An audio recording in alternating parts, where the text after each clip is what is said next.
Hello बच्चों, क्या हाल चाल। एफडी सर के यूट्यूब चैनल में आप सभी का स्वागत है। आज हम लोग एनसीईआरटी कक्षा 10वीं गणित का अध्याय 1 वास्तविक संख्या का प्रश्नावली 1.1 पढ़ेंगे। इस प्रश्नावली को पढ़ने से पहले इस प्रश्नावली में क्या क्या आएगा, किन चीज़ों के बारे में जानना हम लोगों को ज़रूरी है। पहले उन चीज़ों को हम लोग देखेंगे, समझेंगे, उसके बाद क्वेश्चन आंसर को हम लोग बनाना शुरू करेंगे। बिल्कुल एकदम बेसिक से पढ़ेंगे।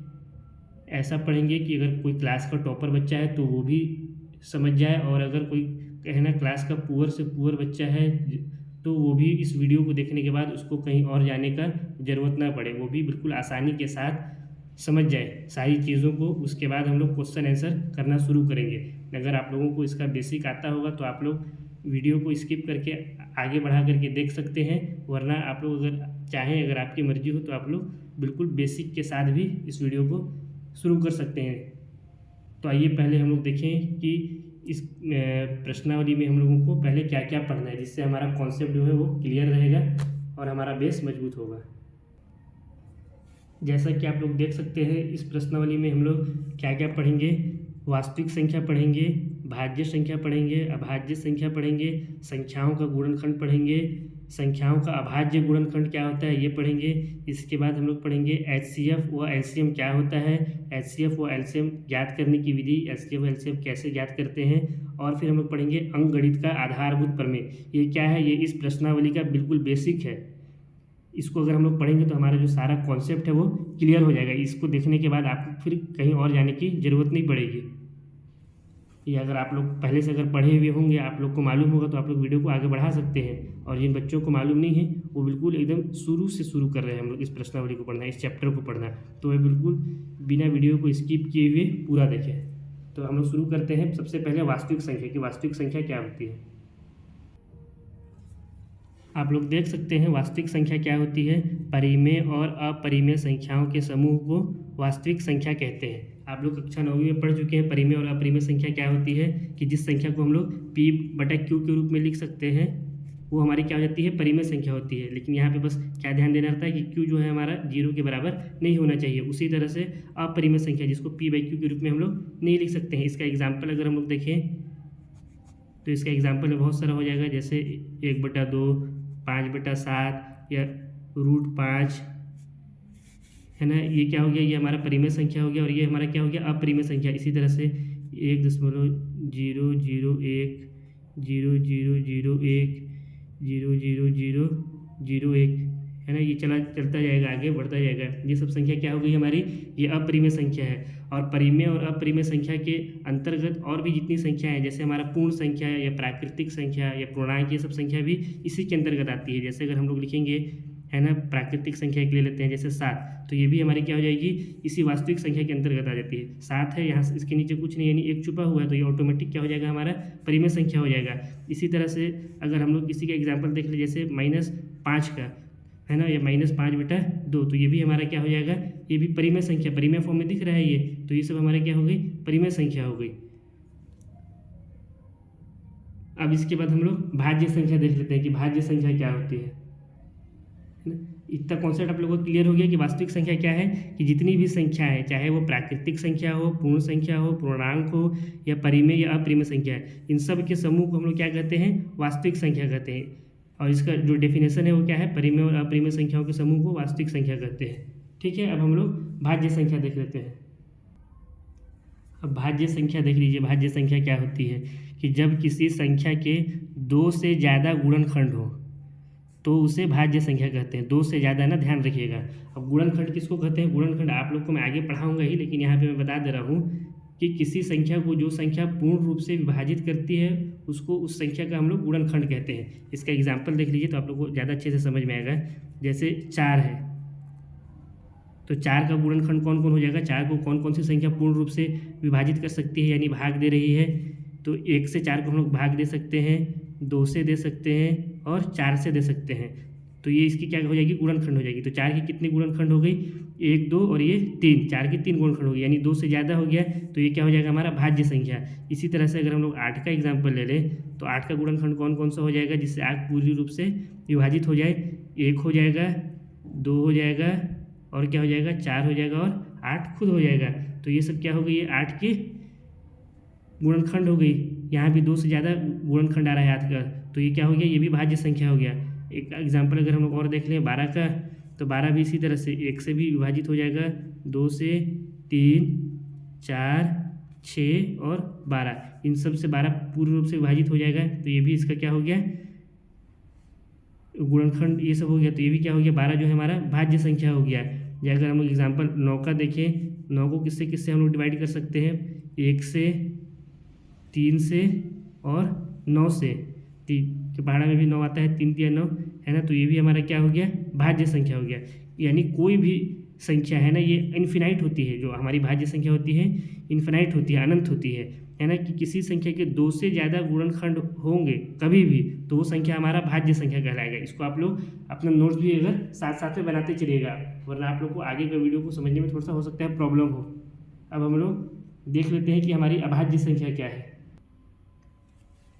अभाज्य संख्या आप लोग देख सकते हैं क्या होती है, जब किसी संख्या के केवल 2 ही गुणनखंड हो तो वह संख्या अभाज्य संख्या कहलाती है। और वे 2 संख्या कौन कौन सी होती है, एक है ना, वे संख्याएं एक और दी गई संख्या स्वयं होती है।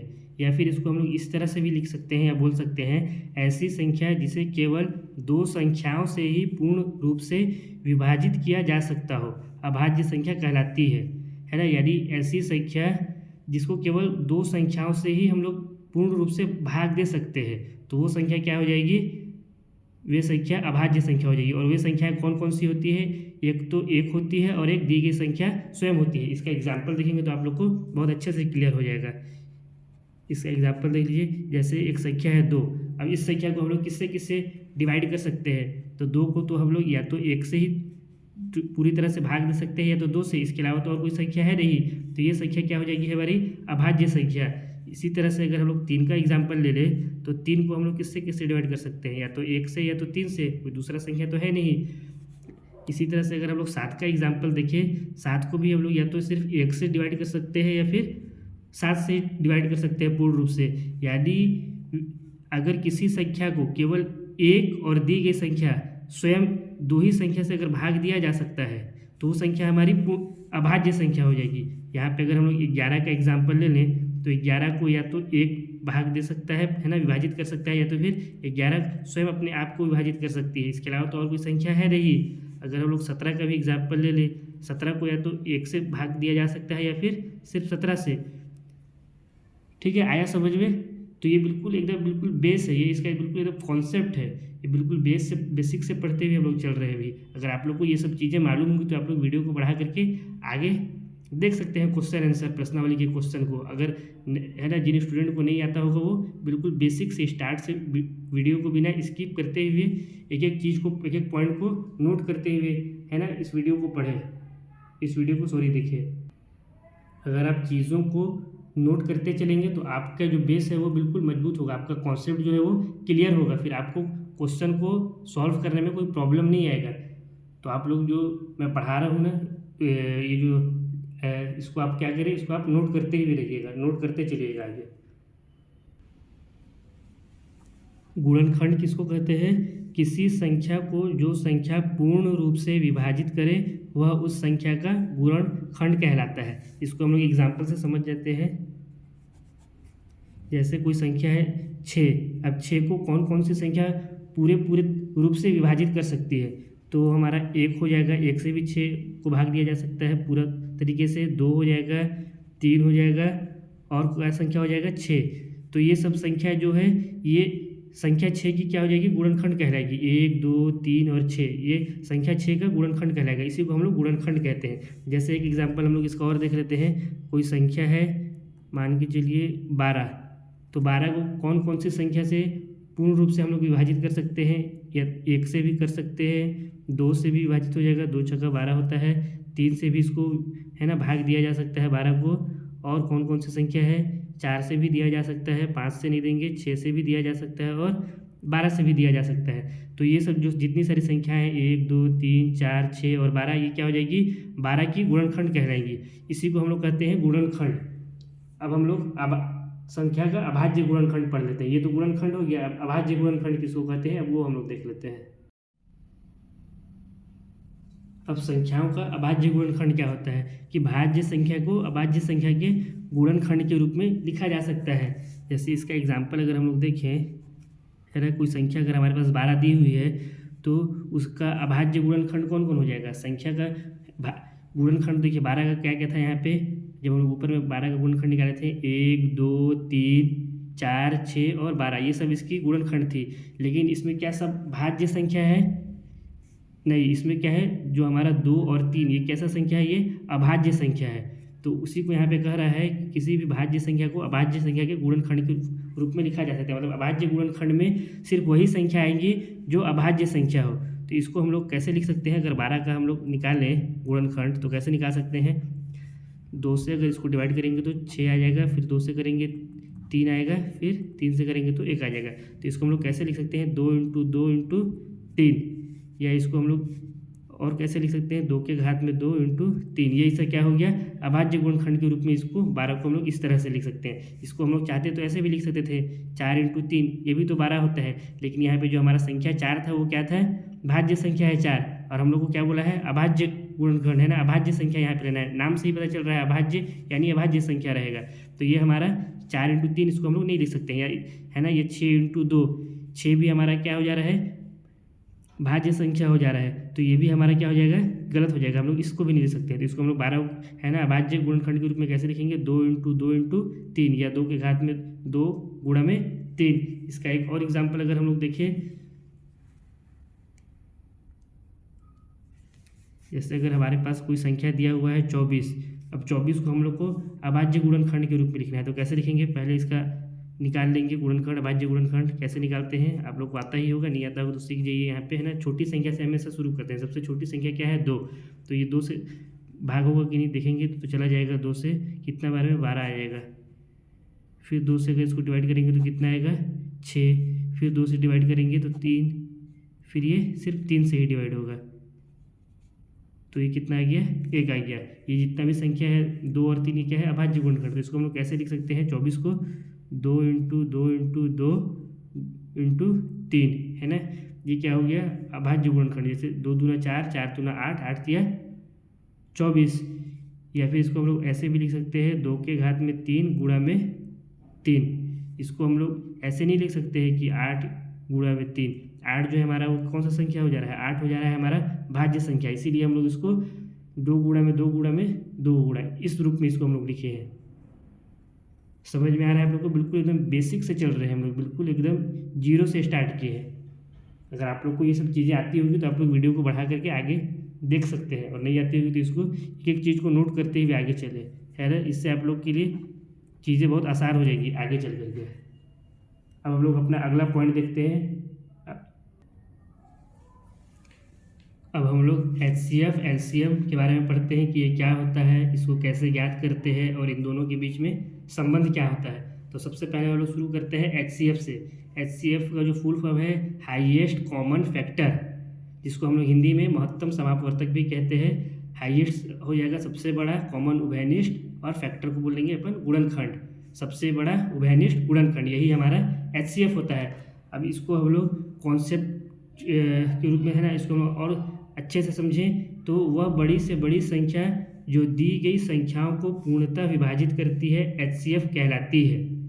यानी यहाँ पे ये कह रहा है कि अगर हमको कोई संख्याएं दी हुई है तो उनमें सबसे बड़ी संख्या ऐसी, मतलब ऐसी बड़ी से बड़ी संख्या है जो उन तीनों संख्याओं को विभाजित करती हो। जैसे फॉर एग्जांपल अगर इसका हम लोग ले लें, अगर हमको कोई संख्याएं दी हुई है 18, 24 और 36, तो अब हमको ये देखना है कि ऐसी कौन सी संख्या होगी, है ना, जो इन तीनों संख्याओं को पूर्ण रूप से विभाजित कर सकती हो, बड़ी से बड़ी संख्या। तो इसको भी हम लोग नीचे भी एग्जाम्पल यहाँ पे मैं लिख दे रहा हूँ, अभी आप लोग को करके भी दिखाऊंगा, समझाऊंगा। आप लोग यहाँ पे भी ऐसे ही समझ जाइए, इसको आप लोग को मैं समझा रहा हूँ कि इससे आप लोगों का कॉन्सेप्ट जो है वो क्लियर होगा। हर जगह आप लोग को इस तरह से नहीं पढ़ाया जाएगा, वो कॉन्सेप्ट आप लोग का एक एक चीज़ बिल्कुल बेस के साथ पढ़ा रहा हूँ, ठीक है। अब इसके बाद या इसको हम लोग इस तरह से भी लिख सकते हैं, दी गई संख्याओं के गुणनखंडों का सबसे बड़ा गुणनखंड जो दी गई सभी संख्याओं में आता हो और सभी संख्याओं को विभाजित कर सकता हो, HCF कहलाता है। मतलब बात वही है, या आपको अगर ये समझ में आ रहा है तो ये देखिए, ये समझ में आ रहा है तो ये देखिए, दोनों एक ही चीज़ है। इसमें भी वही कर रहा है। अगर हम इसका भी एग्जाम्पल ले लें, कोई संख्या अगर हमारे पास 18, 24 और 36 दी हुई है, तो ये कह रहा है कि दी गई संख्या के गुणनखंड है, यानी 18 का जो गुणनखंड है हमारा 24 का गुणनखंड है और 36 का गुणनखंड है, तो उन तीनों में जो सबसे कॉमन हो, मतलब जो तीनों में आता हो, यही हमको बोल रहा है ना, गुणनखंडों का सबसे बड़ा गुणनखंड जो दी गई सभी संख्या में आता है, जो तीनों संख्याओं में आना भी चाहिए। ऐसा नहीं है कि सिर्फ 18 में और 36 में 24 में ना है, ऐसा नहीं, तीनों में आना चाहिए और सभी संख्याओं को विभाजित कर सकता हो। और इनका गुणनखंड है तो जाहिर सी बात है कि इनको विभाजित भी करेगा, वही हमारा क्या कहलाएगा, HCF कहलाएगा। इसको भी आप लोग को मैं नीचे करके दिखाऊंगा ना, तो आप लोग को और अच्छे से समझ में आएगा। या फिर है ना, जो हम लोग को इस चैप्टर में इसको हम लोग पढ़ेंगे, इसलिए यहाँ पे मैं इसको स्टार भी कर दिया हूँ, टिक भी मार दिया हूँ। जो सबसे आसान भी है, दी गई संख्याओं के उभयनिष्ठ अभाज्य गुणनखंड के गुणनफल को HCF कहते हैं। यानी जो हमको संख्याएं दी हुई है उनमें जो अभाज्य उभयनिष्ठ उभयनिष्ठ अभाज्य गुणनखंड आ रहा है, यानी एग्जाम्पल इसमें भी अगर हम लोग यही संख्या ले लें 18, 24 और 36 का, तो अब इसमें हम लोग को ये देखना है कि जो अभाज्य गुणनखंड तीनों में हो, अभाज्य संख्या हो, जो उभयनिष्ठ हो, उनका जब हम गुणनफल कर देंगे तो जो संख्या आएगी वही हमारा क्या हो जाएगा, HCF हो जाएगा। और एक चीज़ HCF में हमेशा याद रखिएगा कि HCF दी गई संख्याओं से हमेशा छोटा होता है, यानी जो भी हमारा HCF आएगा, ये जो तीनों संख्याएं दी हुई है इनसे हमेशा छोटा आएगा। इसको मैं आप लोग को सॉल्व करके ही बता देता हूँ। जैसे हमारे पास संख्या कौन कौन सी थी, 18, 24 और 36। अब अगर इसका हम लोग गुणनखंड देखें तो 18 को हम लोग 18 का कौन गुणनखंड क्या होगा, किस किस संख्या से हम लोग 18 को पूरे रूप से भाग दे सकते हैं, तो हमारा आ जाएगा 1, 2, 3, 6, 9 और 18। ये सब संख्या क्या होगी, 18 की गुणनखंड। इसी तरह से अगर हम लोग 24 का गुणनखंड देखेंगे तो 1, 2, 3, 4, 6, 12 और 24, ये सब किसकी गुणनखंड हो गई, 24 की। इसी तरह से अगर हम लोग 36 का गुणनखंड देखें तो 36 का गुणनखंड क्या हो जाएगा, 1, 2, 3, 4, 6, 9, 12, 18 और 36, ये सब 36 से गुणनखंड है। अब इसमें जो हमको पहला वाला है ना, जो हम लोग देखे थे परिभाषा, वो क्या बोलता है, वह बड़ी से बड़ी संख्या जो दी गई संख्याओं को पूर्णतः विभाजित करती हो, है ना। इसको छोड़ देते हैं, अभी पहले इसको देखते हैं। दी गई संख्याओं के गुणनखंडों का सबसे बड़ा गुणनखंड, यानी ये जो संख्याएं दी हुई है इनका जो सबसे बड़ा गुणनखंड हो, 18 का सबसे बड़ा 18 है, 24 का 24 है, 36 का सबसे बड़ा गुणनखंड 24 है। लेकिन इसके बाद क्या कह रहा है हमको, इनका सबसे बड़ा गुणनखंड हमको नहीं चाहिए, जो दी गई सभी संख्याओं में आता हो, यानी जो कॉमन हो, इसमें भी हो, इसमें भी और इसमें भी, तीनों संख्याओं में आता हो गुणनखंड जो सबसे बड़ा हो और सभी संख्याओं को विभाजित कर सकता हो, HCF करता है। अब हमको ये देखना है कि इन तीनों संख्याओं में सबसे बड़ा गुणनखंड क्या है। 2 इसमें भी है, इसमें भी तीनों में आ रहा है ना। इससे बड़ा 3 है, 3 भी तीनों में आ रहा है, 4 इन दोनों में आ रहा है, इसमें नहीं आ रहा है। इसके बाद 6 इसमें भी है, इसमें भी, तीनों में 6 आ रहा है, 9 इसमें है, इसमें नहीं है, इसमें है। यानी जो सबसे बड़ा गुणनखंड तीनों में क्या हो गया, हमारा सबसे बड़ा जो गुणनखंड है वो हमारा 6 है। यानी इसका जो HCF होगा, जो हमारा HCF हो जाएगा इसका 18, 24 और 36 का, ये क्या आ जाएगा हमारा 6 आ जाएगा। ये दूसरी वाली परिभाषा के अनुसार है ना। लेकिन हम लोग जो ये क्वेश्चन इस प्रश्नावली सॉल्व करेंगे उसमें सबसे ज़्यादा किसका हम लोग यूज़ करेंगे, अभाज्य गुणनखंड का। तो इसको हम लोग देख लिए। ये जो हमको तीसरा वाला जो परिभाषा हम लोग को क्या कह रहा था, तीसरा वाला परिभाषा हम लोग कहता है दी गई संख्याओं के उभयनिष्ठ अभाज्य गुणनखंड के गुणनफल को HCF कहते हैं। यानी तीनों संख्याओं में जो उभयनिष्ठ अभाज्य गुणनफल हो। अब ये संख्या जो 6 है ये तो भाज्य संख्या है हमारा, 9 भी भाज्य संख्या है, 18 भी भाज्य संख्या है, 4 दिया हुआ है, ये तीनों में तो कॉमन नहीं है। तो उभयनिष्ठ कौन कौन सा है, यहाँ पे 2 है और 3 है, ये दोनों उभयनिष्ठ भी है और दोनों अभाज्य भी है। तो हमको यही रहता है तीसरा वाला परिभाषा है कि जो हमारा जो संख्या दिया हुआ है उनका उभयनिष्ठ भी होना चाहिए और अभाज्य संख्या होना चाहिए, उनका गुणनफल। यानी यहाँ पे हमारा 2 है और 3 है, 2 × 3 करेंगे कितना आ जाएगा 6। ये हमारा क्या हो गया HCF, जो संख्या हमको दी हुई थी 18, 24 और 36, इसका HCF क्या हो गया 2 गुणा 3, आइए कितना आंसर 6। ये ऐसे भी और ऐसे भी, ये आपको मैं कॉन्सेप्ट बताने के लिए कॉन्सेप्ट बिल्कुल क्लियर करना था, इसलिए आप लोगों को इतना बताया। अब इसको मैं बता देता हूँ कि HCF हम लोग हमेशा ज्ञात कैसे करते हैं। अगर हमारे पास ये तो छोटी छोटी संख्या थी 18, 24 और 36, अगर हमको कोई बड़ा संख्या यहाँ पे मिल जाता है, जैसे बड़ा संख्या में बारी के लिए 999, अब हम लोग यहाँ पे थोड़ी देखेंगे कि इसका गुणनखंड कौन कौन सा है। तो अब इसके हम लोग क्या करेंगे, इसके लिए जो सबसे अच्छा मेथड है ना HCF ज्ञात करने का, वो क्या है, अभाज्य गुणनखंड विधि। अब हम लोग उसको एक बार थोड़ा सा पढ़ लेते हैं, देख लेते हैं क्या होता है अभाज्य गुणनखंड विधि। HCF ज्ञात करने का अभाज्य गुणनखंड विधि, जो ये हमारा जो मेथड था 18, 24 और 36, अब इसका हम गुणनखंड तो छोटा छोटा संख्या दिया हुआ था, तो इसका तो गुणनखंड हम लोग तुरंत बता दिए। लेकिन अगर कोई बड़ी संख्या दी हुई होगी, जैसे यहाँ पे दिया है 6, 72, 120, या इससे और भी कुछ बड़ी संख्या जो 3 डिजिट में हो या 4 डिजिट में हो, उसका गुणनखंड तो हम लोग तुरंत बता नहीं पाएंगे। तो उसके लिए सबसे अच्छा जो HCF ज्ञात करने का जो मेथड है वो है अभाज्य गुणनखंड मेथड। इससे हम लोग इसको फाइंड कैसे करते हैं, सबसे पहले तो जितनी भी संख्या दी हुई है उनका पहले हम लोग अभाज्य गुणनखंड याद कर लेंगे। तो पहले हम लोग वो याद कर लेते हैं, क्या क्या हो गया अभाज्य गुणनखंड। 6 का याद करेंगे तो 6 का हो जाएगा 2 से 3 आ जाएगा, और ये 3 से 1। 6 का हमारा गुणनखंड अभाज्य गुणनखंड क्या आ गया 2 × 3। फिर अगर हम लोग इसका भी याद कर लें 72 का, तो 72 का अभाज्य गुणनखंड क्या आ जा रहा है 2 से आ गया 36, फिर 2 से भाग देंगे तो 18 आ जाएगा 9, फिर 3 से भाग देंगे 3 से फिर भाग देंगे तो 1। तो 72 का क्या आ जा रहा है जो हमारा अभाज्य गुणनखंड 2 × 2 × 2 × 3 × 3, 2 दूना 4, दूना 8, 3 24, 3 72। ठीक है, अब इसी तरह से 120 का भी हम लोग फाइंड कर लेंगे। 120 का अभाज्य गुणनखंड क्या है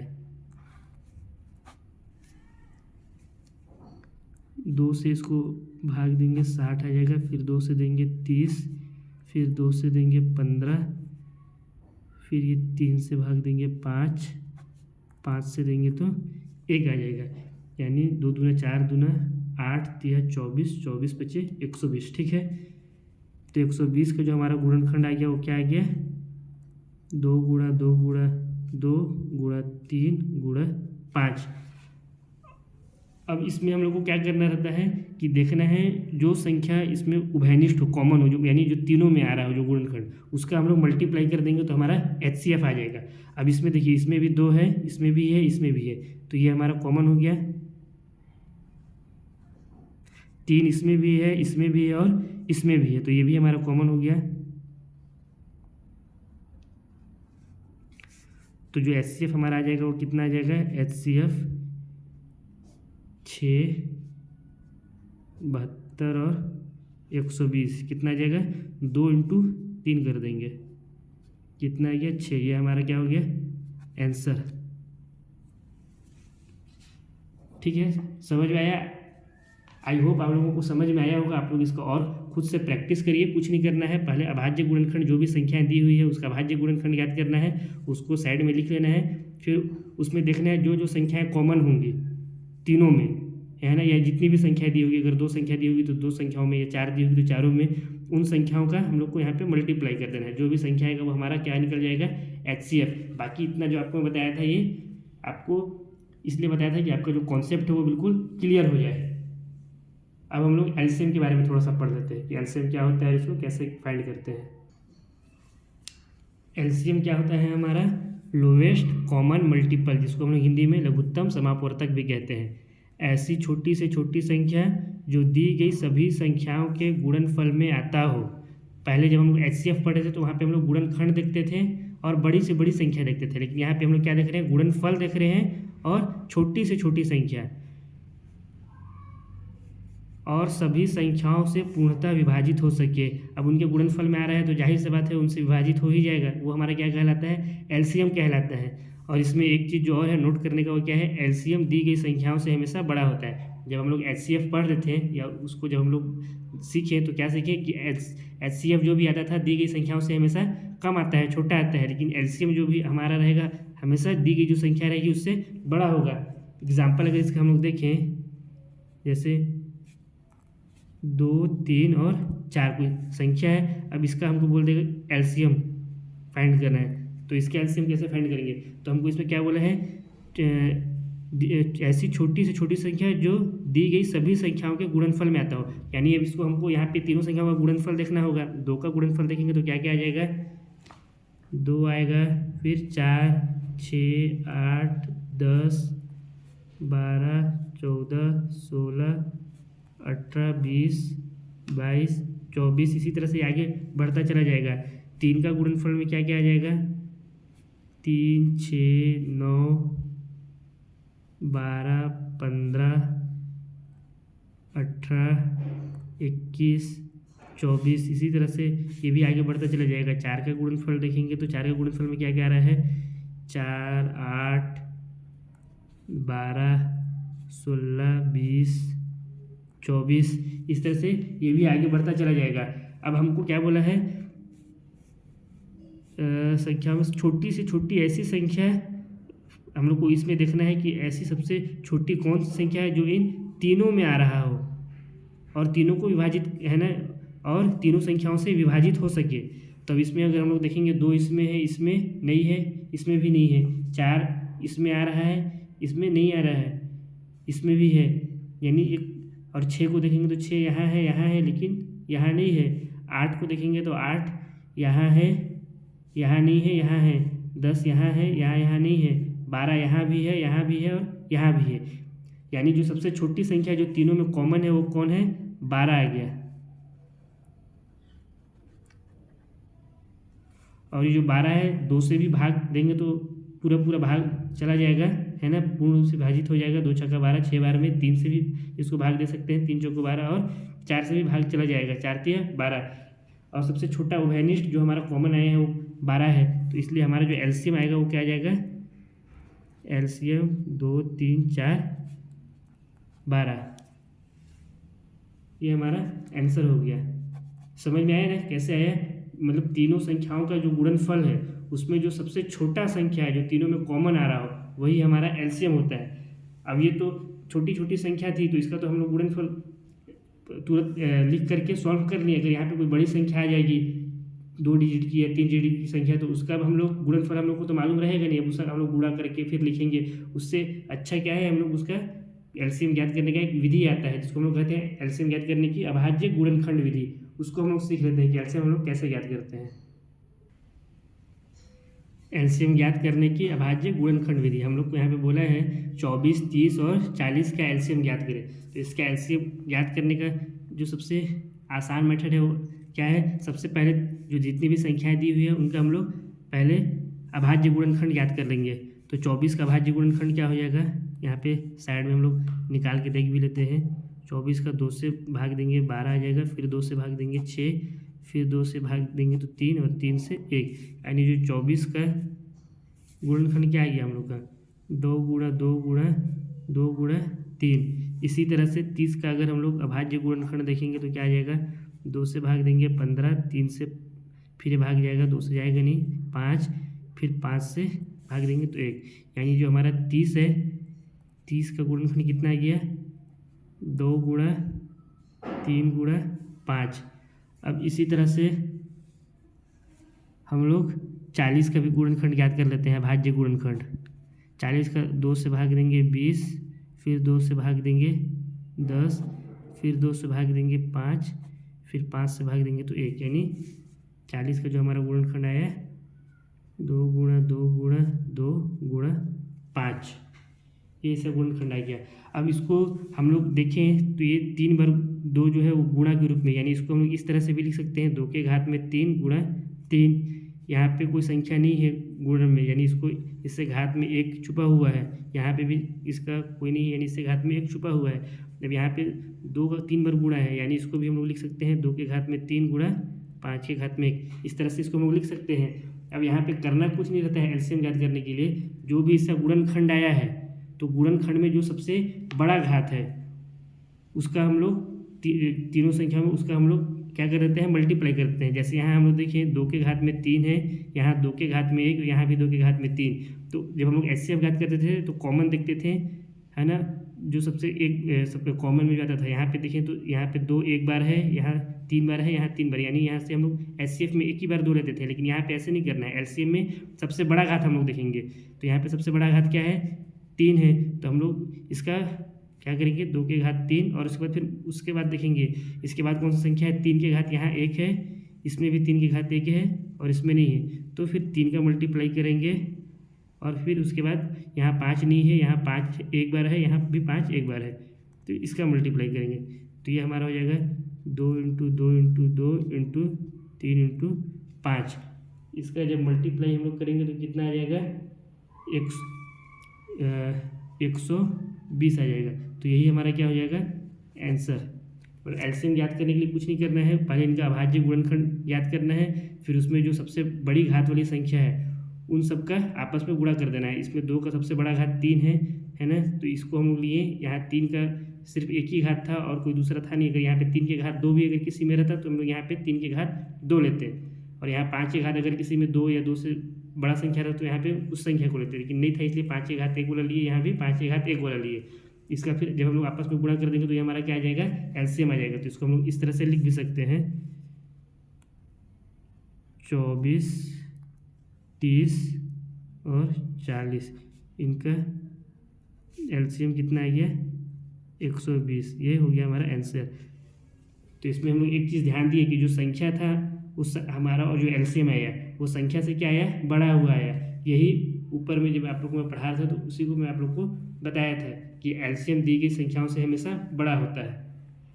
अब हम लोग बाकी इसका आप लोग और प्रैक्टिस करिएगा तो आप लोग को और अच्छे से समझ में नहीं आएगा। अगर फिर भी कोई डाउट होगा तो कमेंट करिएगा, इसको और डिटेल करके बताऊंगा, ठीक है। अब हम लोग एचसीएफ और एलसीएम में संबंध देखते हैं कि इन दोनों में आपस में क्या संबंध होता है। एचसीएफ और एलसीएम में जो संबंध होता है वो क्या होता है, एचसीएफ गुणा एलसीएम बराबर पहली संख्या गुणा दूसरी संख्या, ये इन दोनों के बीच में संबंध होता है। इसको हम लोग एक एग्जाम्पल से समझ लेते हैं। यानी हमारे सामने क्वेश्चन दिया हुआ है, एचसीएफ 66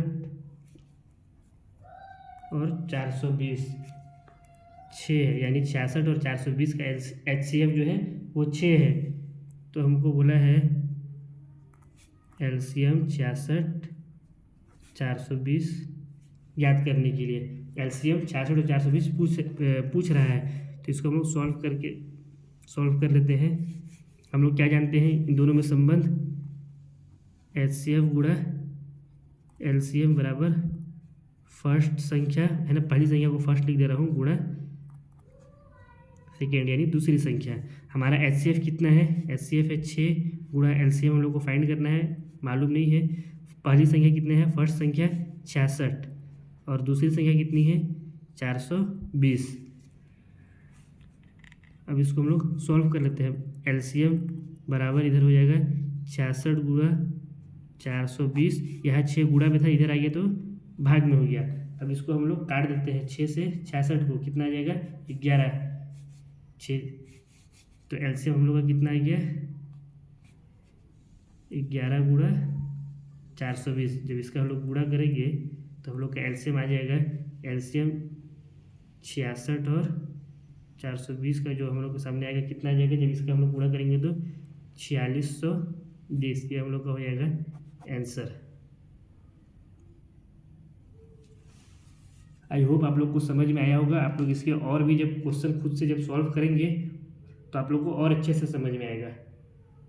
अब हम लोग एक लास्ट का जो टॉपिक है अंकगणित का आधारभूत प्रमेय, वो भी पढ़ देते हैं। अंकगणित का आधारभूत प्रमेय है वो क्या कहता है, प्रत्येक भाज्य संख्या को अभाज्य संख्या के गुणनफल के रूप में व्यक्त किया जा सकता है। यानी कुछ नहीं, जो हम लोग वही पढ़ चुके हैं, ये हम लोग एक एग्जाम्पल ले सकते हैं, जैसे 66, ये कैसा संख्या है, भाज्य संख्या है, तो इसको क्या बोल रहा है, इसको अभाज्य संख्या के गुणनफल के रूप में लिखा जा सकता है। तो इसको में अभाज्य संख्या कौन कौन से इसका आ जाएगा, तो इसको पहले हम लोग फाइंड कर लेते हैं। 66 का जब हम लोग अभाज्य गुणनखंड निकालेंगे तो ये 2 से डिवाइड करेंगे 33 आ गया, 3 से डिवाइड करेंगे तो 11 आ गया, फिर 11 से डिवाइड करेंगे तो 1। इसका गुणनफल क्या आ गया, 2 गुणा 3 गुणा 11, बस हमको यही बोल रहा था कि कोई भी भाज्य संख्या रहेगा उसको हम लोग अभाज्य संख्या के गुणनफल के रूप में लिख सकते हैं। एक और एग्जांपल देख लेते हैं हम लोग। जैसे कोई संख्या है 420, ये भी एक कैसी संख्या है, भाज्य संख्या है, तो इसको भी हम लोग अभाज्य संख्या के गुणनफल के रूप में लिख सकते हैं। इसका अभाज्य गुणनफल पहले निकालेंगे हम लोग। इसके लिए 2 से भाग देंगे तो आएगा यहाँ 210, फिर 2 से भाग देंगे तो 105, फिर इसको 3 से भाग दे देंगे, 3 तिया 9, 3 बचे 15, फिर ये 5 से भाग देंगे तो 7, 7 से भाग देंगे तो 1, कितना आ गया 2 गुणा 2 गुणा 3 गुणा 5 गुणा 7। बस यही चीज़ हमको इसका जो प्रमेय था अंकगणित के आधार पर प्रमेय हमको यही कर रहा था कि भाज्य संख्या को अभाज्य संख्या के गुणनफल के रूप में लिखा जा सकता है, जिसको कि हम लोग जान गए हैं, समझ गए हैं। अब इसमें एक और टॉपिक है इसी प्रश्नावली में, है ना, ये भी क्वेश्चन अक्सर आते रहता है, जो क्या कहता है कि जांच कीजिए कि किसी प्राकृतिक संख्या n के लिए किसी संख्या के घात में n दे देता है, फिर बोलता है अंक 0 पर समाप्त हो सकता है। तो इस टाइप का क्वेश्चन भी आपको हम लोग को आगे मिलेगा, तो उसको भी हम लोग एक पीस यहाँ पे समझ लेते हैं पहले। इस टाइप का क्वेश्चन भी हम लोग को देखने के लिए मिलेगा इस प्रश्नावली में। जैसे बोल रहा है ये क्वेश्चन हमको क्या कर रहा है, जांच कीजिए कि किसी प्राकृतिक संख्या n के लिए संख्या 4n पर, है ना, 4 के घात में n अंक 0 पर समाप्त हो सकता है। यानी यहाँ पे ये कह रहा है कि यहाँ 4 के घात में जो n है, यहाँ पे अगर कोई प्राकृतिक संख्या जैसे हम लोग रख दें 1 2 3 4 कुछ भी, तो क्या ये जो संख्या है ये 0 पर समाप्त हो सकता है। तो एक चीज़ तो आप लोग हमेशा याद रखिएगा और इसको आप लोग अपने दिमाग में बैठा भी लीजिएगा कि जो भी संख्या 0 पर समाप्त होगा उसका अभाज्य गुणनखंड 2 गुणा 5 के रूप में होता है। इसको मैं आप लोग के लिए यहाँ पे लिख भी देता हूँ। जो भी संख्या 0 पर समाप्त होता है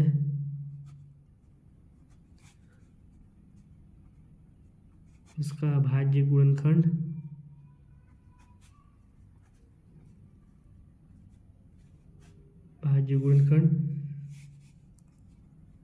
2 गुणा 5, 2 है ना ये, के रूप में होता है। कोई भी संख्या अगर 0 पर समाप्त हो रहा है तो उसका अभाज्य गुणनखंड जो होगा 2 गुणा 5 के रूप में होगा। अगर इसका एग्जाम्पल भी अगर आप लोग देख लीजिए, जैसे 10 है, 0 पर समाप्त हो रहा है, इसका गुणनखंड क्या होगा, भाज्य गुणनखंड 2 गुणा 5 होगा। ये भी अभाज्य है, ये भी अभाज्य है। इसी तरह से अगर हम लोग 20 का भी एग्जाम्पल देखें तो इसमें भी क्या आएगा, 2 दूना 4 बचे 20, इसमें भी 2 गुणा 5 का आया कि नहीं, 2 गुणा 5 के रूप में। 50 का भी अगर हम लोग एग्जाम्पल ले लेंगे, 2 गुणा 5 गुणा 5, ये भी क्या आ जा रहा है, यहाँ पे भी 2 गुणा 5 का रूप आ जा रहा है। तो कोई भी संख्या अगर 0 पर समाप्त होगा तो उसका जो अभाज्य गुणनखंड है वो 2 गुणा 5 के रूप में आएगा। अब हम लोग को ये देखना है कि यहाँ पे जो 4 के घात में n है, इसका अभाज्य गुणनखंड 2 गुणा 5 के रूप में आ रहा है क्या। तो हम लोग यहाँ पे लिख लेते हैं संख्या 4 के घात में n का गुणनखंड। अब इसका गुणनखंड हम लोग निकालेंगे तो क्या हो जाएगा, 2 गुणा 2 के घात में n। अब यहाँ पे 2 गुणा 5 का रूप तो नहीं आ रहा है, यहाँ क्या आ रहा है, 2 गुणा 2 आ रहा है, इसलिए इसको हम लोग लिख लेंगे यहाँ पे। इसलिए ये चूंकि संख्या 4 के घात में n का अभाज्य गुणनखंड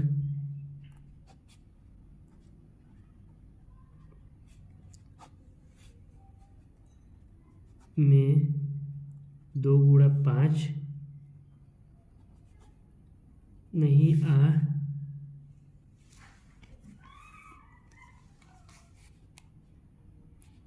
रहा है, इसलिए n के किसी भी मान के लिए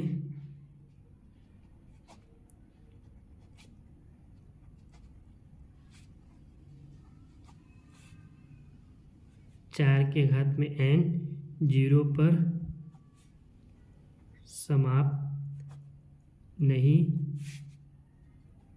होगा। ठीक है, समझ में आ गया। यदि यहाँ पे जो 4 का गुणनखंड है वो क्या आ रहा है, 2 गुणा 2 के रूप में आ रहा है, लेकिन हम लोग क्या जानते हैं कि जो भी संख्या 0 पर समाप्त होगा उसका गुणनखंड 2 गुणा 5 के रूप में आएगा। इसलिए n के किसी भी मान के लिए यहाँ पे n का हम लोग कोई भी 4 के घात में मान रख दे, 1 रख दे, 2 रख दे, 3 4 5 कोई भी, अगर यहाँ पे हम लोग मान रख दें तो जो संख्या है 0 पर समाप्त होगा ही नहीं। अगर 4 के घात में अगर हम लोग यहाँ पे अगर रख के भी देखें, n की जगह में हम लोग 2 रख रहे हैं तो कितना आ जा रहा है 8, 0 पर समाप्त नहीं हो रहा है। n की जगह में हम लोग 4 के घात में 4 रख दें है ना, तो यदि ये 4 के घात में 4 16 होगा, यानी 4 इंटू 4 इंटू 4 इंटू 4, 4 चौको 16 चौको 32 और 32 चौको कितना हो जाता है, 4 चौको 16, 16 चौको 64 और 64 चौको हो जाता है हमारा 256। तो ये भी क्या है, 0 पर समाप्त नहीं हो रहा है। यहाँ पे आप कोई भी संख्या रख के देख लीजिएगा वो 0 पर समाप्त होगा ही नहीं तब तक जब तक कि उसका जो अभाज्य गुणनखंड है 2 गुणा 5 के रूप में नहीं आएगा। तो ये हमारा हो गया ये आंसर। अब हम लोग फटाफट से प्रश्नावली के क्वेश्चन आंसर को देखते हैं और उसको सॉल्व करते हैं। अभी तक आप लोगों ने जो कुछ भी पढ़ा है वो बिल्कुल बेसिक चीज़ें थी। अगर इन सब चीज़ों को आप समझ जाएंगे अच्छे तरीके से तो आपको प्रश्नावली में किसी भी प्रकार का कोई भी परेशानी, कोई भी दिक्कत नहीं आएगा। तो पहले आप अभी तक यहाँ तक जितनी भी चीज़ों को पढ़े फिर से इसको एक बार नोट बना करके रिवीजन कर लीजिए। इसके बाद फिर आप आगे का वीडियो देखिए, इसके बाद आप प्रश्नावली के क्वेश्चन को करिए। अब हम लोग फटाफट प्रश्नावली के क्वेश्चन आंसर को देखते हैं। इससे पहले आप इसका नोट्स को एक बार फिर से रिवाइज कर लीजिएगा। अब प्रश्नावली के क्वेश्चन आंसर शुरू करते हैं लोग। हमको जो प्रश्न 1 है वो क्या कह रहा है, निम्नलिखित संख्याओं को अभाज्य गुणनखंडों के गुणनफल के रूप में व्यक्त कीजिए। जो पहली संख्या दी हुई है कितनी है, 140। तो इसको हम लोग हल लिख लेते हैं, इसको सॉल्व कर लेते हैं हम लोग। 140 है तो पहले इसका हम लोग क्या करेंगे, अभाज्य गुणनखंड निकाल लेते हैं। अभाज्य गुणनखंड कैसे निकलते हैं आप लोग सब जानते ही हैं। 2 से इसको भाग देंगे 70 आ जाएगा, फिर 2 से भाग देंगे 35, फिर 3 से देंगे 5 से देंगे 5 सत्ते 35, 7 से देंगे तो 1, यानी जो 140 हमारा था इसका अभाज्य गुणनफल का गुणनफल क्या आ गया, 2 गुणा 5 गुणा 7। ये क्या हो गया, इसका आंसर। या इसको हम लोग इस तरह से भी लिख सकते हैं, 2 के घात में 2 गुणा 5 गुणा 7। यहाँ घात में 1 लिखने का कोई ज़रूरत नहीं है, ये हमारा क्या हो गया इसका आंसर। इसी तरह से हम लोग जब 156 का निकाल लेते हैं, 156 का भी गुणनखंड निकालेंगे तो कैसे क्या आ जाएगा, 2 से भाग देंगे तो 78 आ जाएगा, फिर इसको 2 से भाग दे देंगे हम लोग 39, 3 से भाग देंगे तो 13 और ये 13 से भाग देंगे तो 156 का हम लोग का क्या आ गया, भाज्य गुणनखंड का गुणनफल 2 गुणा 2 गुणा 3 गुणा 13। इसको हम लोग कैसे लिख सकते हैं, 2 के घात में 2 गुणा 3 गुणा 13। ये हम लोग क्या हो गया आंसर। इसी तरह से 2825 का भी निकाल लेते हैं हम लोग। 2825 लास्ट में 5 है, यानी ये 2 से तो भाग होगा नहीं, 3 से जाएगा कि नहीं देख लेते हैं। 8 2 10 5 15 3 18, 3 से भाग चला जाएगा, 3 से भाग देंगे कितना आएगा, 3 एकम 3, 3 दूना 6, फिर यह 3 सत्ते 21, 3 बचे 15, फिर 3 से इसको डिवाइड करेंगे तो कितना आएगा 425। अब ये 3 से जाएगा नहीं तो इसको 5 से डिवाइड करेंगे, 5 से डिवाइड करेंगे तो आ जाएगा हम लोग का 85, फिर ये 5 से जाएगा तो आ जाएगा 17 और ये 17 से डिवाइड करेंगे तो 1, यानी जो 3825 का गुणनखंड कितना है हम लोग का 3 गुणा 3 गुणा 5 गुणा 5 गुणा 17। इसको हम लोग कैसे लिख सकते हैं, 3 के घात में 2 गुणा 5 के घात में 2 गुणा 17। ये क्या हो गया हमारा आंसर। अब इसके 2 पॉइंट और है उसको भी देख लेते हैं। क्या क्या है, एक है 5005 और एक है 7429। अब इसका हम लोग गुणनखंड निकाल लेते हैं। 5005 का भाज्य गुणनखंड 2 से जाएगा नहीं, 5 5 10, 3 से भी नहीं जाएगा तो इसको हम लोग 5 से भाग देते हैं, कितना आ जाएगा 1001। फिर इसको हम लोग 7 से डिवाइड कर देते हैं, 7 से डिवाइड करेंगे तो कितना आ जा रहा है ये 143, फिर ये कितना से जाएगा ये 13 से जाएगा। फिर 13 से डिवाइड करेंगे तो कितना आ जा रहा है, 13 का 13 आ जाएगा यहाँ पे, 13 एकम 13, एक बचा, सॉरी 11 आ गया, सॉरी 5005 था, इसको 5 से डिवाइड किए 1001 आया।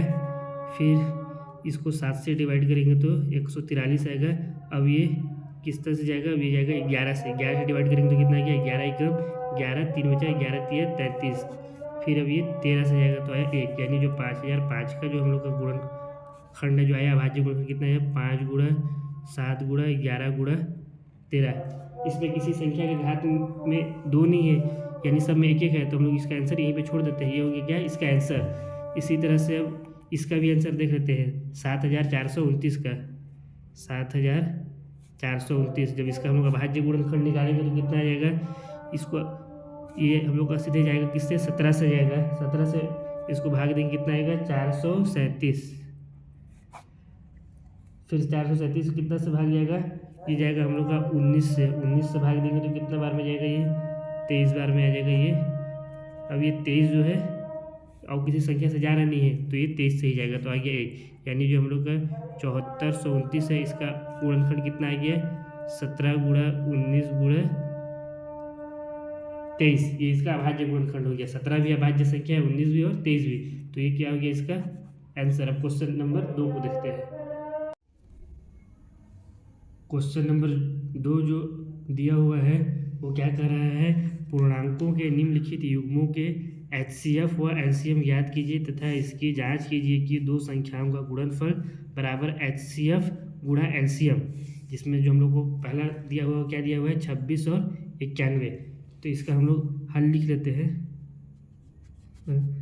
हम लोग क्या जानते हैं कि किसी भी संख्या का HCF और LCM ज्ञात करने के लिए पहले उसका हम लोग को अभाज्य गुणनखंड ज्ञात करना पड़ेगा। तो 26 का हम लोग यहाँ पे ज्ञात कर लेते हैं साइड में, कितना आ जाएगा, 26 को 2 से भाग देंगे, 13, फिर 13 किससे जाएगा, 13 खुद से है, तो 26 का अभाज्य गुणनखंड कितना हो गया, 2 गुणा 13। इसी तरह से 91 का भी ज्ञात कर लेते हैं। 91 7 से ये चला जाएगा 13 बार में, फिर ये 13 आ जाएगा, कितना है 1। तो 91 का अभाज्य गुणनखंड कितना हो गया, 7 गुणा 13। अब हम लोग क्या जानते हैं कि हमारा जो HCF है वो क्या होता है, दी गई संख्याओं का उभयनिष्ठ गुणनखंड। तो इसमें उभयनिष्ठ कौन सा है, ये 13 यहाँ पे उभयनिष्ठ आ रहा है, दोनों में है 13, तो हम लोग का जो HCF हो जाएगा, HCF 26 91, 26 है ना ये, 26 91 का HCF कितना आ गया हम लोग का, 13। ये हो गया हम लोग का। इसी तरह से जब हम लोग LCM ज्ञात करेंगे, LCM कितना है, 26 और 91, ये कितना हो जाएगा, हम लोग जानते हैं LCM जो होता है, जो संख्याएं दी रहती है, जो गुणनखंड उसके रहते हैं, उसके गुणनखंडों के में जो अधिकतम घात रहते हैं उनका गुणनफल। तो इसमें सब में घात कितना है, सब में 1 1 1 है, तो इन सब का क्या हो जाएगा, गुणनफल हो जाएगा। 2 यहाँ है, इसके बाद उससे बड़ी संख्या क्या है, 7 है, तो गुणा में 7 करेंगे। फिर उससे बड़ी संख्या क्या है, 13, 13 घात में यहाँ भी 1 है, यहाँ भी 1 है, तो किसी को भी हम लोग ले लेंगे। अगर यहाँ पे 2 रहता तो 2 वाले को लेते, लेकिन घात में दोनों का सेम है, तो इसका जब गुणा करेंगे तो कितना आ जा रहा है हम लोग का, 182। तो हम लोग का जो LCM कितना आ गया, 26 और 91 का 182। अब हम लोग HCF गुणा LCM करेंगे। यहाँ पे हम लोग बोल रहे हैं HCF गुणा LCM और दोनों संख्याओं को गुण करते, तो पहले हम लोग HCF गुणा में LCM फाइंड कर लेंगे। कितना आएगा, HCF कितना था हम लोग का, 13 गुणा LCM कितना आया है, 182। जब इसको हम लोग गुणा करेंगे तो कितना आ रहा है हम लोग का, 2666 आ जाएगा, सॉरी 2366 आएगा। आप लोग गुणा करके देख लीजिएगा, 2366 आया।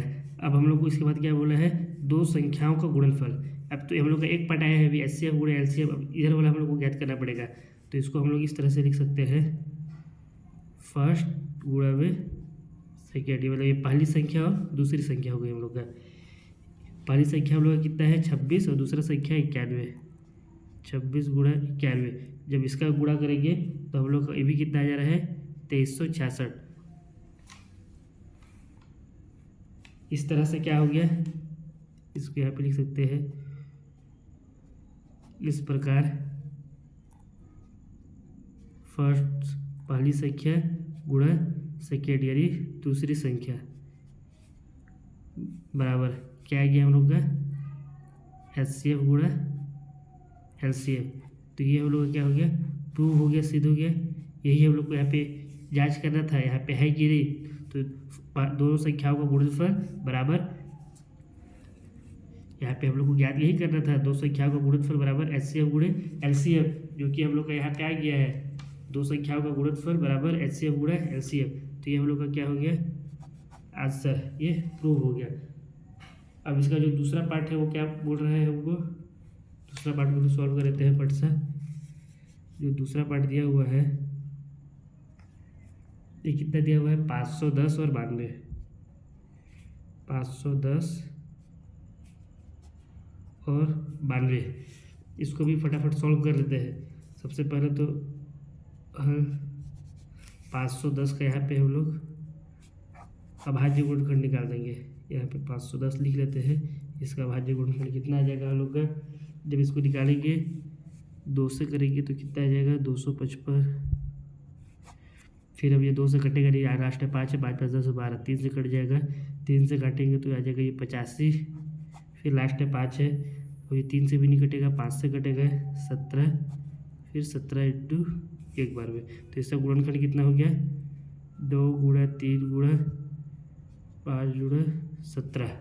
इसी तरह से जब हम लोग 92 का निकालेंगे तो 92 का कितना आ जाएगा, निकाल लेते हैं फट से। यहाँ पे 2 से इसको डिवाइड करेंगे 46 आ जाएगा, फिर ये 2 से डिवाइड करेंगे तो ये 23 आ जाएगा। 23 कोई संख्या से जाएगा नहीं तो इसको 23 से डिवाइड करेंगे तो इससे कितना आ गया 92 का जो गुणनखंड है हम लोग का 2 गुणा 2 गुणा 23। यहाँ पे 2 बार 2 है तो इसको हम लोग किस तरह से लिख सकते हैं 2 के घात में 2 गुणा 23। अब हम लोग क्या जानते हैं HCF, अब हम लोग HCF लिख देते हैं 510 और 92 का। इसका HCF हम लोग का कितना आ जाएगा 510 और 92 का HCF जो सबसे मतलब जो दोनों में उभयनिष्ठ हो और जिसका घात जो अधिकतम घात का जो संख्या होता है वही हम लोग का क्या होता है HCF होता है। तो इसमें कौन सा है उभयनिष्ठ, यहाँ 2 है, यहाँ भी 2 है, यहाँ 3 नहीं है, यहाँ 5 है, यहाँ 5 नहीं है, तो उभयनिष्ठ इसमें 2 हो गया। और इसमें भी घात किसका बड़ा है, इसका घात किसका, घात इसका बड़ा है, तो हम लोग HCF क्या आ जाएगा 2 के घात में 2। यानी इसका आंसर कितना गया हम लोग का जो HCF है वो, एक मिनट ना, यहाँ पे एक मिस्टेक क्या हुआ है कि हम लोग जो ये बड़ी घात की संख्या किस में लेते थे LCM में, तो यहाँ पे हम लोग HCF में ले ली ना, ये हम लोग मिस्टेक हो गया। इसको काट देंगे तो हम लोग का इसमें जो कॉमन नंबर क्या है, इसमें भी 2 है, इसमें भी 2 है, और इसमें 3 है, इसमें नहीं है, इसमें 5 है, इसमें नहीं है, इसमें 17 है, इसमें नहीं। तो जो कॉमन हम लोग का क्या आया, कौन सा संख्या आया 2। कॉमन संख्या जो हम लोग का आया 510 और 92 है ना, का गुणनखंडों में ये 2 आया, तो हम लोग का HCF क्या हो जाएगा 2 हो जाएगा। ये हम लोग का हो गया HCF। अब इसी तरह से हम लोग LCM फाइंड करेंगे। LCM 510 और 92। LCM कैसे हम लोग फाइंड करते हैं कि जो संख्या दी होती है उसमें जो बड़ा घात होता है, तो सबसे पहले 2 का देखिए, 2 यहाँ भी है, यहाँ भी है, यहाँ घात में 2 है, यहाँ घात में इसके पावर में 1 है, तो कौन सा संख्या लेंगे हम लोग, इसको लेंगे जिसका घात जो जिसमें घात जो पावर बढ़ा रहता है। 2 का घात में 2 हो गया, उसके बाद यहाँ संख्या कितना है 3, यहाँ नहीं है तो 3, फिर 5, इसी तरह से 17 गुणा में 23। तो इसका LCM कितना आ गया, LCM 510 92।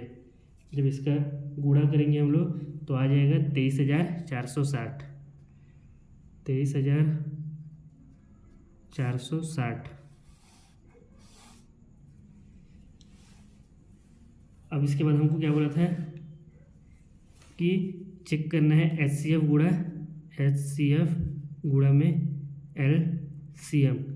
तो हम लोग HCF कितना आया है 2 और LCM आया है 23,460। 460, इसका गुणा कर देंगे तो कितना आ जा रहा है हम लोग का 46,920। कितना है क्या 46,920। ये एक पार्ट हो गया। दूसरा पार्ट हम लोग को इसका क्या बोल रहा था, दूसरा पार्ट बोल रहा था पहली संख्या गुणा दूसरी संख्या। पहली संख्या क्या है 510 और दूसरी संख्या है 92। इन लोग कभी जब हम लोग गुणा करेंगे तो कितना आ जाएगा 46,920। आप लोग गुणा करके देखिएगा, अगर ये दोनों सेम आ रहा है तभी उसका जो आंसर है वो सही रहेगा। तो ये क्या हो गया HCF गुणा में LCM इक्वल टू फर्स्ट गुणा में सेकेंड। ये क्या है बराबर है, यही हम लोग को जांच करना था। ये हम लोग आ गया आंसर। अब इसका जो तीसरा पार्ट है उसको भी फट से सॉल्व कर लेते हैं। तीसरा पार्ट जो दिया है वो 336 और 54 है। इसको भी हम लोग फटाफट से हल कर लेते हैं। हल इसके लिए क्या करेंगे, सबसे पहले तो 336 का गुणनखंड याद करेंगे और 54 का गुणनखंड याद करेंगे। तो यहाँ पे याद कर लेते हैं 336। इसको थोड़ा सा इधर लिखना था, चलिए कोई बात नहीं। 336 का गुणनखंड कितना हो जाएगा, 2 से डिवाइड करेंगे 168, फिर 2 से डिवाइड करेंगे 84, फिर 2 से डिवाइड करेंगे 42, फिर 2 से डिवाइड करेंगे 21, फिर 3 से डिवाइड करेंगे 7, फिर 7 से डिवाइड करेंगे तो 1। कितना है ऐसा गुणनखंड 4 टाइम्स 2 है और एक बार 3 और एक बार 7। तो इसको लिख सकते हैं हम लोग 2 गुणा 2 गुणा 2 गुणा 2 गुणा 3 गुणा 7। ये इसका भाज्य गुणनखंड हो गया। अब इसको हम लोग और किस तरह से लिख सकते हैं, और इसको हम लोग आसान करें तो 2 के घात में 4 गुणा 3 गुणा 7 ऐसे भी लिख सकते हैं। अब 54 का भी हम लोग निकाल लेते हैं। 54 का एलसीएम क्या आ जाएगा, 2 से जब सॉरी गुणनखंड क्या आ जाएगा, 2 से डिवाइड करेंगे तो 27, फिर ये 2 से जाएगा नहीं, 3 से करेंगे तो 9, फिर 3 से करेंगे तो 3 आएगा और ये 3 जो है 3 से ही जाएगा। 2 गुणा 3 बार 3 है, 3 गुणा 3 गुणा 3। इसको हम लोग और कैसे लिख सकते हैं, 2 गुणा 3 के घात में 3। अब इसका HCF क्या हो जाएगा, हम लोग HCF क्या पढ़े थे 336 और 54 का, कि दी गई संख्याओं का जो अभाज्य गुणनखंड है उसका उभयनिष्ठ, मतलब उभयनिष्ठ अभाज्य गुणनखंड का गुणनफल हम लोग का क्या होता है HCF होता है।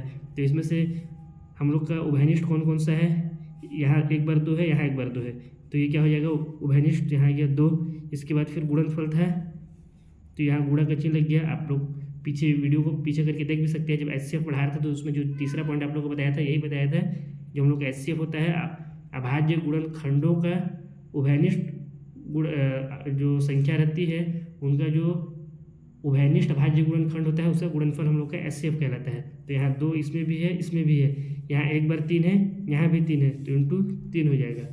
तो जो HCF हम लोग का आया वो कितना आ गया 336 और 54 का 3 दूना 2 3 6, ये हम लोग क्या आ गया HCF। अब इसी तरह से हम लोग LCM याद कर सकते हैं। LCM 336 और 54 का कितना आ जा रहा है, यहाँ देखेंगे 2 यहाँ भी है 2 यहाँ भी है, घात किसका ज़्यादा है, इसके घात में कितना है 1 है और इसके घात में कितना है 4। तो कौन सा संख्या हम लोग लेंगे, बड़ी घात वाला संख्या हमेशा एलसीएम में लेना है। तो यहाँ 2 के घात में 4 इंटू यहाँ भी 3 है, यहाँ भी 3 है, यहाँ घात में 1 है और यहाँ घात में 3 है, तो हम लोग कौन सा लेंगे, ये बड़ी घात को हमेशा लेते हैं। तो 2 के घात में 3 इंटू फिर यहाँ 7 है, तो इसको एज इट इज उतार दिए। जब हम लोग इसका मल्टीप्लाई करेंगे तो कितना आ जाएगा, हम लोग का जो एलसीएम है 336 और 54 का, इसका आप लोग मल्टीप्लाई करके देख लीजिएगा। आप लोग को मैं बता दे रहा हूँ 3024 आएगा। कितना आएगा 3024। अब इसके बाद क्या करना है, HCF गुणा में LCM कितना है 6 गुणा में 3224। इसका जब आप लोग गुणा करेंगे तो कितना आएगा 18144 करके आप लोग देख लीजिएगा। अब हम लोग जब फर्स्ट संख्या जो पहली संख्या है गुणा दूसरी संख्या करेंगे तो पहली संख्या में कितना है 336 गुणा में 54, इसका भी गुणा करेंगे तो आ जाएगा हम लोग का 18144। तो इस प्रकार क्या हो गया हम लोग का, इसको नीचे लिख देते हैं यहाँ पे, इस प्रकार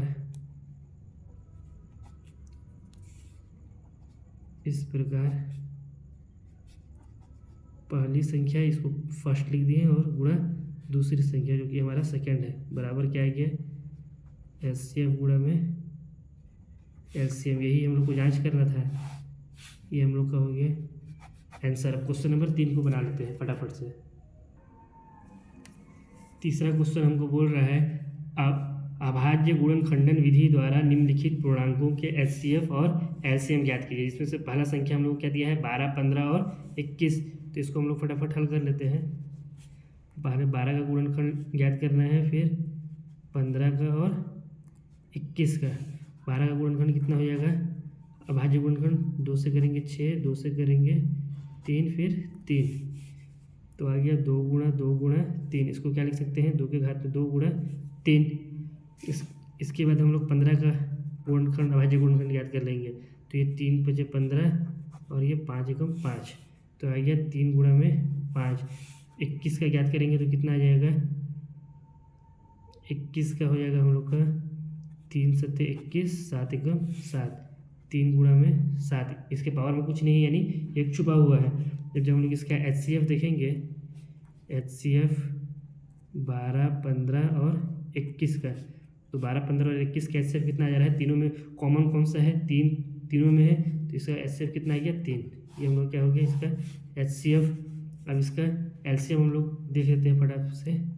एलसीएम 12, 15 और 21 का कितना है यहाँ 2 के घात में 2, तो 2 के घात में 2 गुणा, तीनों में कॉमन कितना है 3 है, तो 3 कर लेंगे, फिर कितना है 5 है, फिर 7 है। यहाँ तीनों में 3 के घात में 1 है, इसलिए 3 यहाँ लिखे। अगर घात में किसी का 2 या 3 रहता तो बड़ी संख्या का मतलब जिसमें घात ज़्यादा रहता है उसको हम लोग यहाँ पे लिखते हैं। तो जब इसका हम लोग मल्टीप्लाई करेंगे तो हम लोग का एलसीएम कितना आ जाएगा, एलसीएम 12, 15 और 21 का आ गया हम लोग का 420। ये हम लोग का हो गया आंसर। इसका दूसरा पार्ट को भी थोड़ा सॉल्व कर लेते हैं। दूसरा में क्या दिया है 17, 23 और 29। तो सबसे पहले तो 17 का गुणनखंड कोई तो है नहीं 17 के अलावा, तो इसका कितना हो जाएगा 17 है ना, और इसके साथ में 1 आ जाएगा।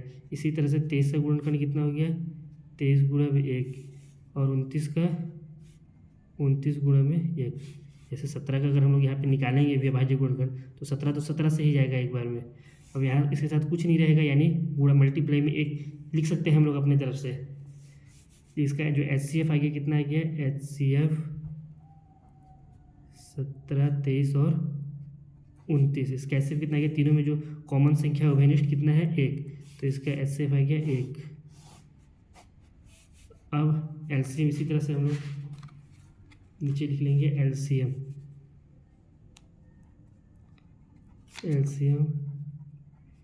17, 23 और 29। कौन कौन सा संख्या है 17 है, 23 है, 29 है और 1 है, तीनों में कॉमन। तो तीनों 1 के घात में तो 1 ही है, तो लिखने से कोई मतलब है नहीं यहाँ पे। तो इसको लिख सकते हैं हम लोग 17 गुणा 23 गुणा 29। आप चाहें तो यहाँ पे गुणा में 1 कर भी सकते हैं, नहीं भी करें कोई दिक्कत नहीं है, या कर भी देंगे तो वैल्यू उतना ही आएगा। जब इसका मल्टीप्लाई करेंगे तो आंसर कितना आएगा 11,339। ये क्या आ गया हमारा एलसीएम आ गया, एलसीएम 17, 23 और 29 का। ये क्या हो गया आंसर। इसमें एक पार्ट और दिया हुआ है 8, 9 और 25। इसको ही सॉल्व कर लेते हैं। 8 का गुणनखंड हम लोग अभाज्य गुणनखंड कितना आ गया, इसको हम लोग 8 का यहाँ पे करेंगे 2 से 4, 2 से 2, 2 से 1, यानी 2 गुणा में 2 गुणा में 2। इसको हम लोग क्या लिख सकते हैं, इसको हम लोग लिख सकते हैं 2 का क्यूब। 9 का करेंगे तो क्या आएगा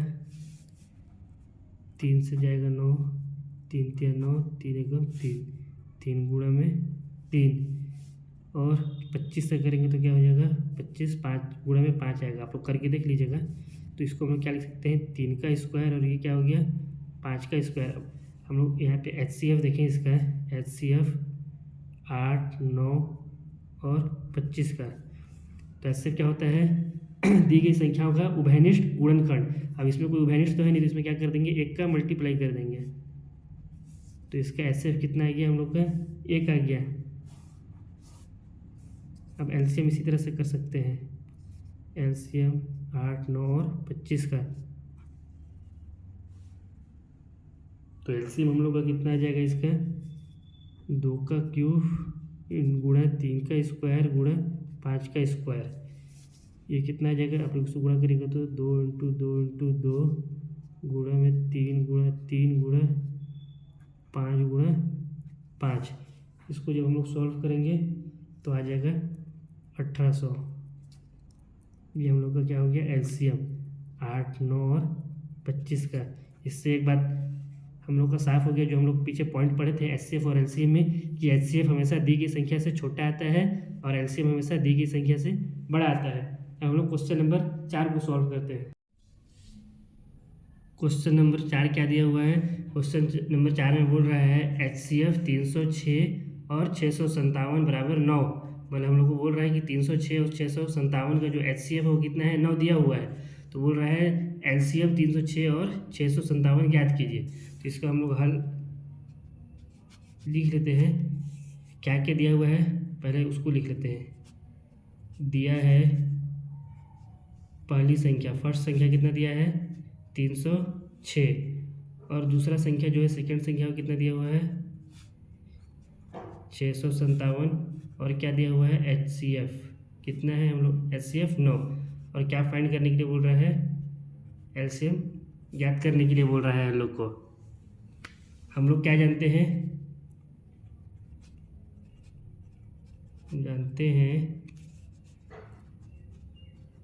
फर्स्ट संख्या गुणा सेकंड संख्या बराबर एचसीएफ गुणा एलसीएम, ये हम लोग जानते हैं। तो पहला संख्या हम लोग का कितना था, 306 है, तो लिख लेते हैं 306 गुणा में दूसरा संख्या कितना है, 657। और एचसीएफ कितना है, 9 गुणा में एलसीएम। इधर 9 जो है वो गुणा में, तो इधर आगे क्या हो जाएगा, भाग में हो जाएगा। तो हो जाएगा 306 गुणा में 657 भागित 9 बराबर एलसीएम। अब इसको हम लोग काट देते हैं, ये कट जाएगा 9 7 63 और 2 बचा 9 3 27, 73 आ गया ये।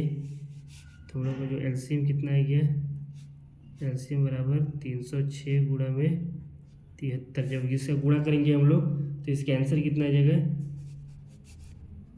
एलसीएम संख्या क्या क्या है, 306 और 657। इसका जब 306 और 73 का जब गुणा करेंगे तो आंसर आ जाएगा हम लोग का 22,338। ये क्या आ गया हम लोग का, एलसीएम आ गया। यही हम लोग को ज्ञात करने के लिए बोला था, ये हम लोग का हो गया आंसर। अब क्वेश्चन नंबर हम लोग 5 बना लेते हैं।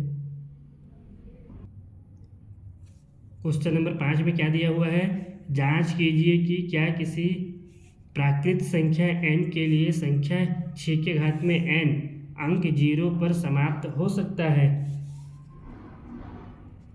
तो हम लोग क्या जानते हैं कि जो भी संख्या 0 पर समाप्त होगा उसका भाज्य गुणनखंड कितना आएगा, 2 गुणा 5 के रूप में आता है। अब इसको हम लोग पीछे सॉल्व करके देखे हैं, तो एक बार पहले इसको हम लोग लिख लेते हैं।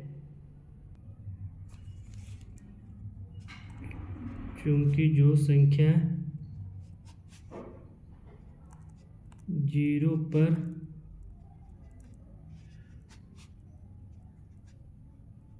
समाप्त होता है उसका अभाज्य गुणनखंड 2 गुणा 5 के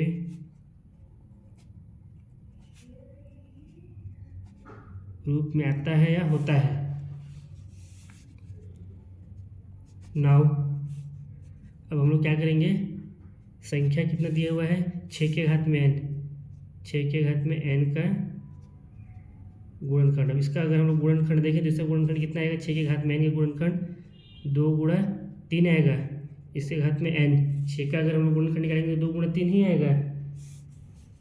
और ये क्या आ रहा है जो 2 गुणा 3 है ये 2 गुणा 5 के रूप में तो है नहीं, तो इसको हम लोग लिखेंगे चूंकि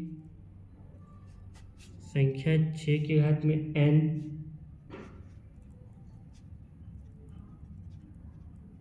का अभाज्य गुणनखंड 2 गुणा 5 के रूप में नहीं है, इसलिए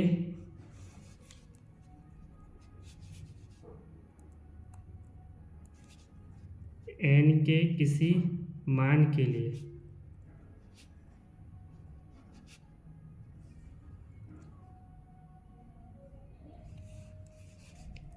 छः के घात में n अंक 0 पर समाप्त नहीं होगा। ये क्या हो गया हम लोग का आंसर।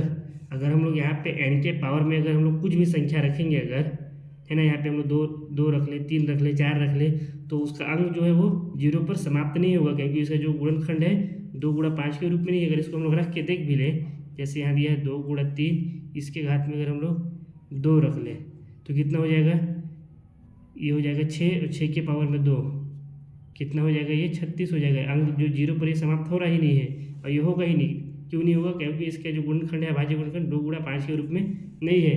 आई होप आप लोग को समझ में आ गया होगा। अब क्वेश्चन नंबर 6 भी हम लोग फटाफट बना लेते हैं।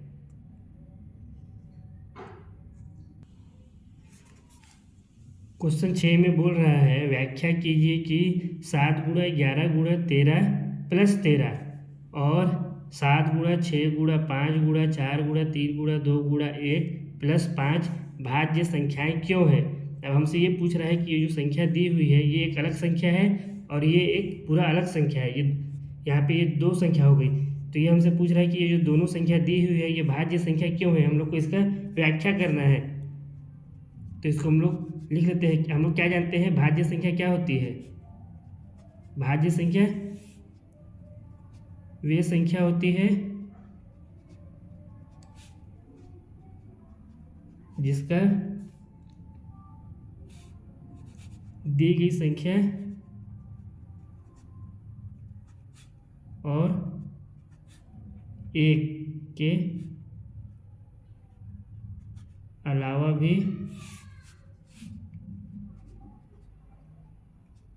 गुणनखंड होता है। हम लोग जानते हैं, यानी भाज्य संख्या किसको कहते हैं, जिसका 1 और वो जो संख्या दिया हुआ है उसके अलावा भी जो अगर अन्य गुणनखंड आ जा रहा है 2 संख्या हमारा क्या हो जाता है, भाज्य संख्या हो जाता है।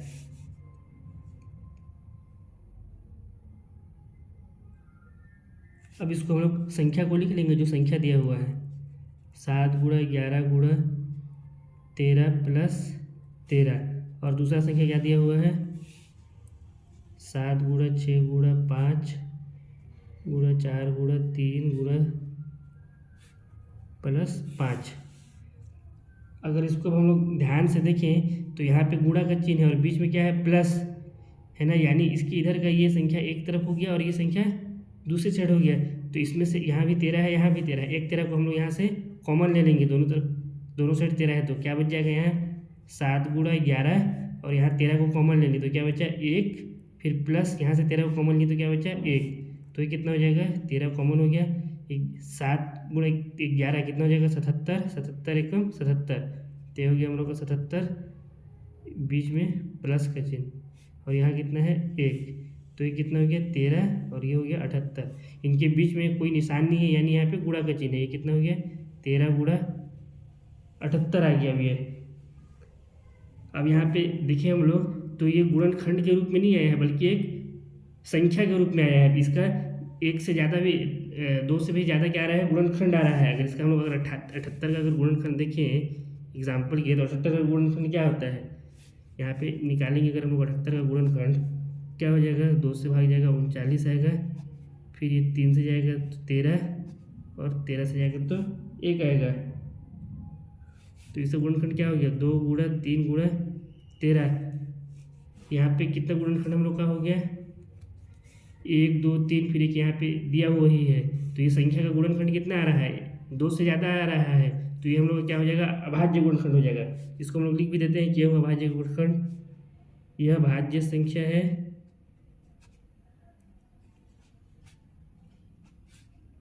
क्योंकि इसका एक के अलावा भी अन्य गुणनखंड है। यहाँ पे जो हमारा संख्या आया ये गुणनखंड के रूप में तो आया नहीं, इसका यहाँ पे अगर 78 का हम लोग और गुणनखंड करें तो ये और बढ़ जाएगा। तो इसका यानी जो संख्या दिया हुआ था हम लोग को यहाँ पे 7 गुणा 11 गुणा 13 प्लस 13, इसका 1 से ज़्यादा गुणनखंड आ रहा है। तो ये हम लोग का क्या हो जाएगा, भाज्य संख्या हो जाएगा। इसी तरह से हम लोग इसको भी सॉल्व कर लेंगे। यहाँ जो संख्या दिया हुआ है तो हम लोग यहाँ पे अगर ध्यान से देखें तो यहाँ पे भी 5 है और प्लस के इधर भी 5 है। तो एक 5 को हम लोग क्या करते हैं, कॉमन ले लेते हैं।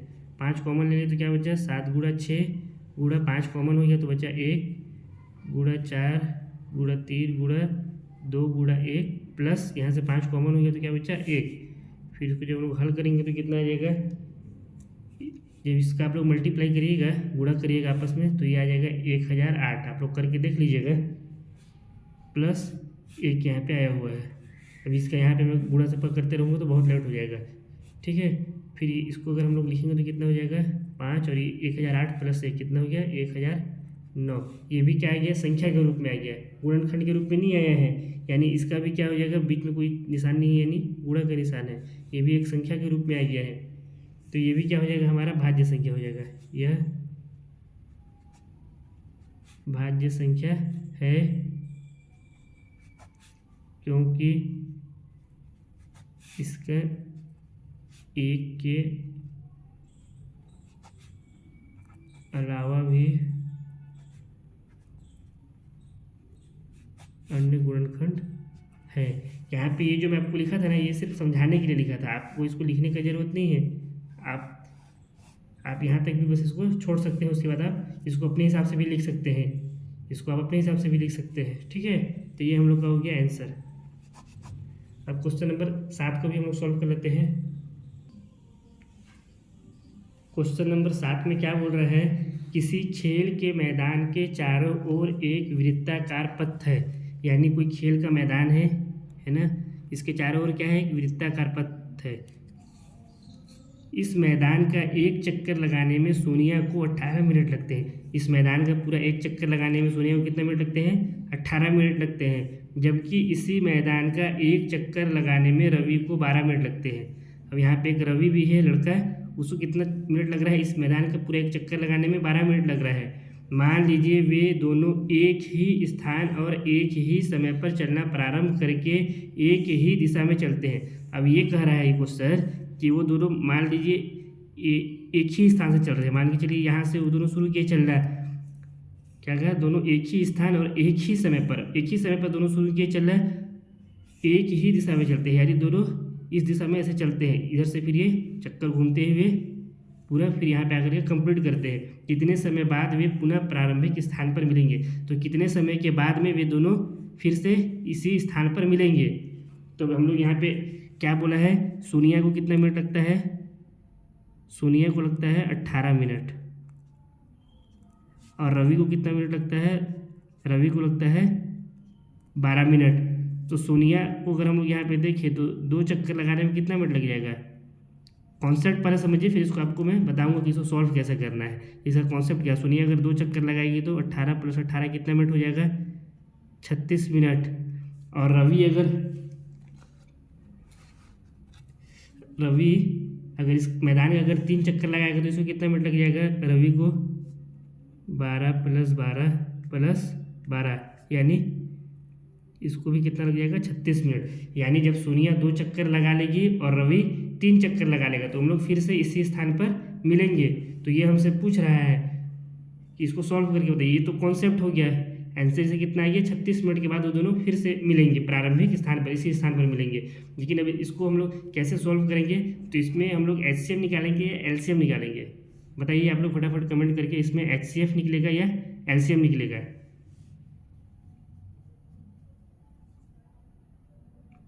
तो इसमें हम लोग क्या निकालेंगे, इसमें हम लोग निकालेंगे LCM। इसमें हम लोग क्या निकालेंगे, LCM निकालेंगे 18 और 12 का।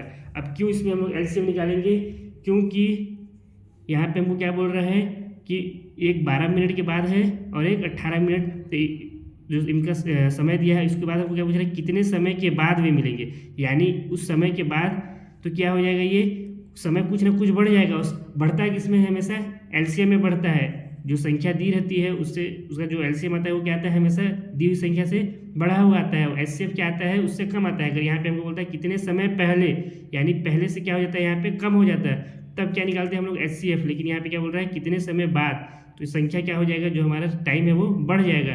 किस में बढ़ता है, हमेशा LCM में बढ़ता है। तो हम लोग क्या करेंगे, इसका LCM फाइंड करेंगे। तो 18 का पहले हम लोग गुणनखंड निकाल लेते हैं। 18 का गुणनखंड कितना आ जाएगा, 2 से 9, फिर 3 से 3, 3 से 1, 2 गुणा में 3 गुणा में 3। इसको हम लोग क्या लिख सकते हैं, 2 गुणा 3 के घात 2। और इस 12 का एलसीएम क्या आ जाएगा, 2 से 6, 2 से 3, फिर 3 से 2 गुणा में 2 गुणा में 3। इसको क्या लिख सकते हैं हम लोग, 2 के घात में 2 गुणा 3। और हम लोग जानते हैं, हम लोग एलसीएम में हमेशा कौन सी संख्या लेते हैं, जिसका घात बढ़ा हुआ रहता है। दोनों संख्याओं में जो वैल्यूज होता है और इसका घात बढ़ा हुआ रहता है। यहाँ भी 2 है और यहाँ भी 2 है, लेकिन इसका घात में 2 है, तो हम लोग कौन सा संख्या को लेंगे, इसको लेंगे। तो इसका एलसीएम क्या आ जाएगा, यहाँ पे 2 के घात में 2, फिर यहाँ भी 3 है और यहाँ भी 3 है, लेकिन यहाँ पे 3 के घात में 2 है, तो हम लोग जिसका घात ज़्यादा रहता है उसको लेते हैं एलसीएम में हमेशा। तो इसका क्या हो जाएगा, 3 के घात में 2। कितना हो जाएगा, ये सॉल्व करेंगे तो 2 दूना 4 और 3 तिया 9। कितना हो गया, ये 36 मिनट। ये हमारा क्या आ गया आंसर, 18 और 12 का।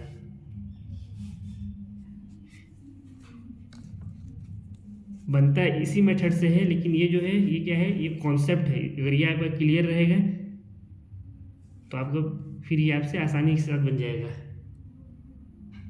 आई होप आप लोग को समझ में आया होगा। इसी के साथ जो प्रश्नावली 1.1 है ये ख़त्म हुआ। अब हम लोग बहुत जल्द प्रश्नावली 1.2 में मिलेंगे। तब तक आप इस पूरे प्रश्नावली को फिर से बनाइए, खुद से रिवाइज करिए, खुद से प्रैक्टिस करिए। तब तक के लिए बेस्ट ऑफ लक। अगर फिर भी कोई परेशानी और दिक्कत होगा तो आप कमेंट में लिख सकते हैं। अगर कोई चीज़ अगर समझ में नहीं आया होगा, कोई क्वेश्चन नहीं समझ में आया होगा, तो आप लोग उसको कमेंट में ज़रूर लिखिए।